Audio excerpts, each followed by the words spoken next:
Hello বন্ধুরা, সবাই কেমন আছেন? আজকে একটি খুবই জরুরি বার্তা ছিল, সেটা হচ্ছে কাল রাত্রে 12টার প্রথম প্রহরে প্রেসিডেন্ট ট্রাম্প ফোন করে কি বলল।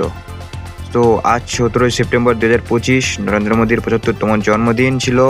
এই বিশেষ দিনে মার্কিন প্রেসিডেন্ট ডোনাল্ড ট্রাম্প মোদীকে ফোন করে জন্মদিনের শুভেচ্ছা জানিয়েছেন। এই রিপোর্টে জানবো ট্রাম্প কি বললেন, মোদীর কি উত্তর ও এভাবে দুই দেশের সম্পর্কের উপর কি কোনো প্রভাব পড়তে পারে। ট্রাম্পের শুভেচ্ছা ও বক্তব্যে আমরা দেখতে পাই যে ট্রাম্প ফোন করে জানিয়েছেন মোদীকে যে শুভ জন্মদিন মোদী। তিনি মোদীর নেতৃত্বকে প্রশংসা করেন। ট্রাম্প মোদীর প্রতি কৃতজ্ঞতা করেছেন এবং বিশেষ করে বলেছেন support and ending the war between Russia and Ukraine বিষয়ে। মোদীর প্রতিক্রিয়া ছিল, মোদী ট্রাম্পকে ধন্যবাদ জানিয়েছেন।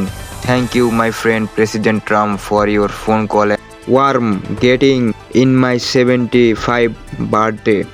মোদী জানিয়েছেন যে তিনি এবং ট্রাম্প ভারত এবং আমেরিকার সম্পর্ককে এক নতুন উচ্চতায় নিয়ে যেতে উত্তেজনা কিছুটা কমানোর একটা পদক্ষেপ হতে পারে। মোদী এবং ট্রাম্পের পারস্পরিক শ্রদ্ধাবোধ ও কথোপকথন বিদেশ নীতি ও আন্তর্জাতিক সম্পর্কের ক্ষেত্রে নরম সুরের ইঙ্গিত দিচ্ছে। মোদী এবং ট্রাম্প সম্পর্ক ও সম্ভাব্য বাণিজ্য, কৌশলগত অংশীদারিত্ব এবং বিশ্বব্যাপী শান্তি উদ্যোগের ক্ষেত্রে নতুন দিক উন্মোচন হতে পারে।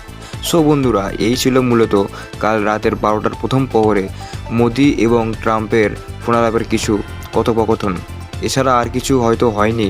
যদি হয়ে থাকে তাহলে পরবর্তীতে আপনাদেরকে আমরা